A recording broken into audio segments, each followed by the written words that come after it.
La complejidad de la situación en Medio Oriente tiene alcances realmente muy, pero muy grandes. Y algunos de ellos llegan a esta parte del mundo.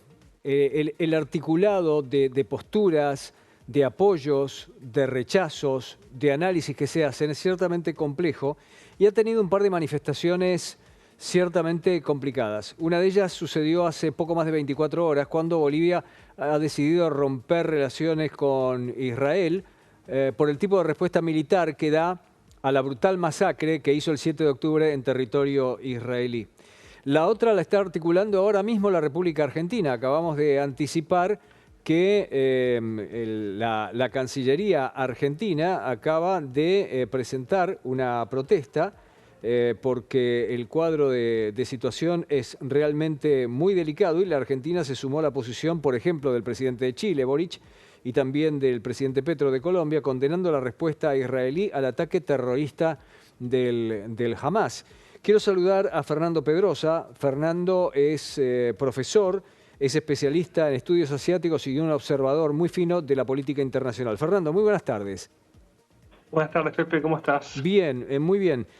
Tratando de entender mejor un poco este tipo de posturas por parte de los distintos regímenes latinoamericanos, en el caso nuestro sumándonos a Boric y a Petro en la condena a la respuesta militar, más radicalizado el régimen en Bolivia, que ha decidido romper relaciones con Israel. ¿Cómo lo analizás? Bueno, mirá, estamos en un momento muy complicado. Primero estamos en una guerra, que ya por sí, como vos sabés, esto genera un montón de repercusiones en un mundo global, además, donde está más inserta una región en cual todo puede escalar rápidamente y los actores tienen que manejarse con mucho cuidado. De hecho, una de las noticias es que Yemen ya está muy activo a través de los grupos Houthis, que eran grupos terroristas considerados por Estados Unidos, puestos por Donald Trump en la lista de terroristas, pero que insólitamente el presidente Biden los retiró de esa lista y de hecho presionó a Arabia Saudita para que no los ataque, ¿no? Y ahora están atacando no solamente posiciones israelíes, sino también norteamericanas en el mar, ¿no? Entonces, me parece que está muy compleja la situación geopolítica ya de la guerra. Es una guerra con todo el desastre que eso implica.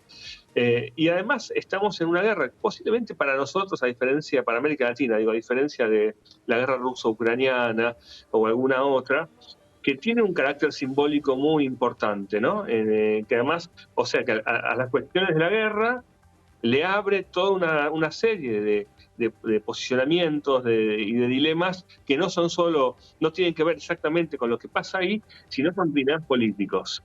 Entonces me parece que eso es lo que yo creo que está complicando mucho el tema en América Latina, que como vos dijiste, se ven diferentes tipos de reacciones. En primer lugar, Bolivia, que ya en la época de Evo Morales había roto relaciones con Israel, ¿no? Y que la presidenta Añez de alguna manera había logrado recomponer.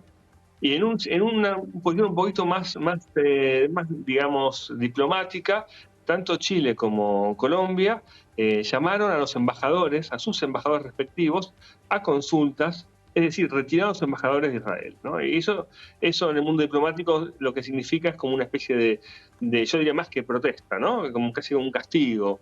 Y a esto se está sumando Argentina un poco incipientemente con esta declaración, que es un poco más fuerte, pero que no implicaría más, digamos, diplomáticamente, más que sentar una posición común con Chile y con Colombia, ¿no? Así que el tema se está complicando.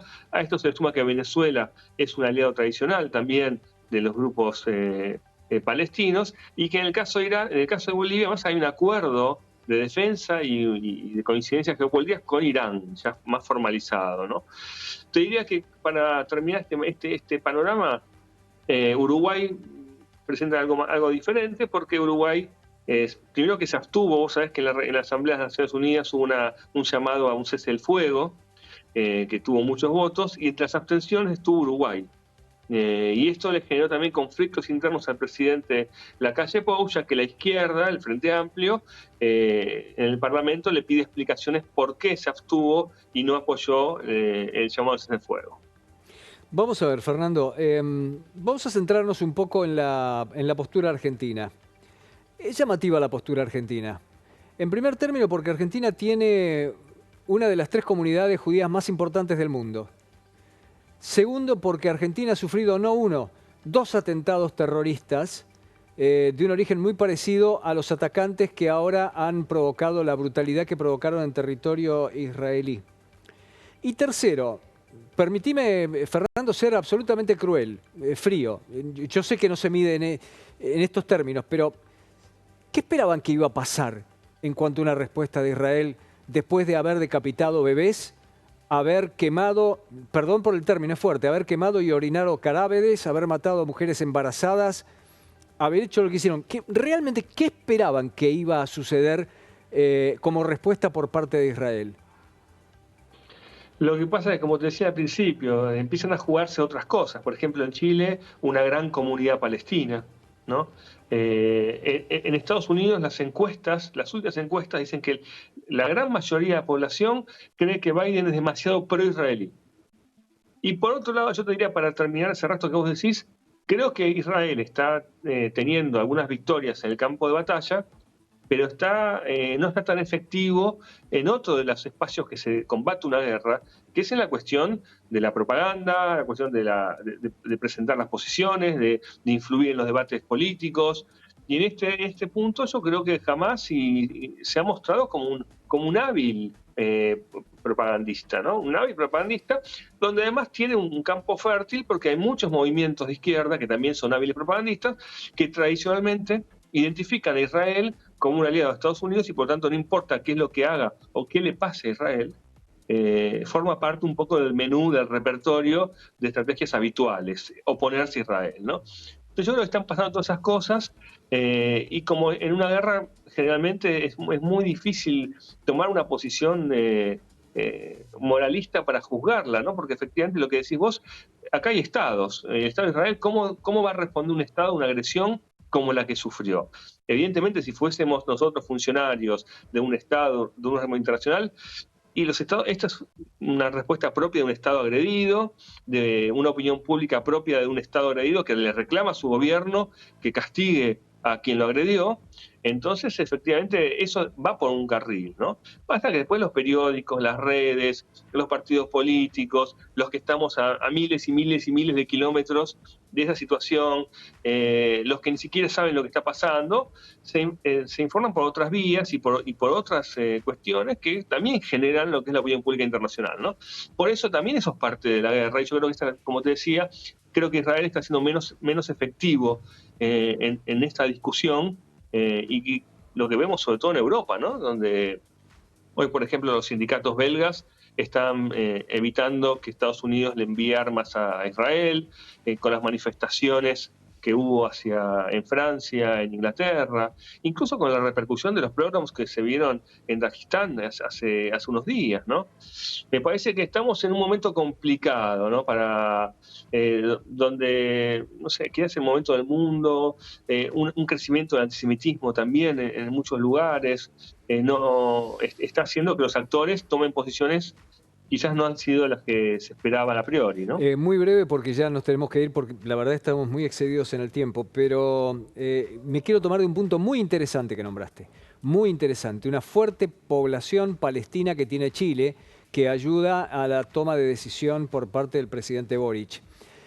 Acá me parece esencial algo que nos dijo Ronnie Kaplan en una salida que tuvo hace unos minutos con nosotros aquí. Es el vocero en habla hispana de las Fuerzas Armadas israelíes. El enemigo no son los enemigos no son los palestinos. El enemigo es Hamás. Así que por más que tenga una fuerte composición societaria de palestinos, no son ellos los enemigos. No son ellos a los que quiere hostigar, atacar y matar Israel, sino al Hamás, que además tienen como rehenes a los propios palestinos. Por eso me pareció muy importante este punto que mencionaste. Sí, y es lo que yo te decía un poco finalmente lo que se discute la propaganda, ¿no? Finalmente, Hamás es mucho más efectivo, a pesar que ayer salió un funcionario de Hamás diciendo barbaridades, ¿no? Diciendo, vamos a exterminar a Israel, no nos importa la población civil nuestra ni la de ellos.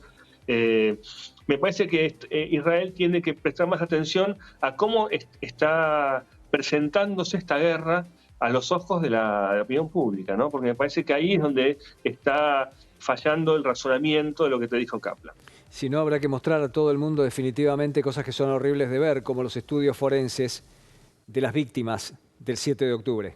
Ahí a lo mejor los Mirá, argumentos se terminan.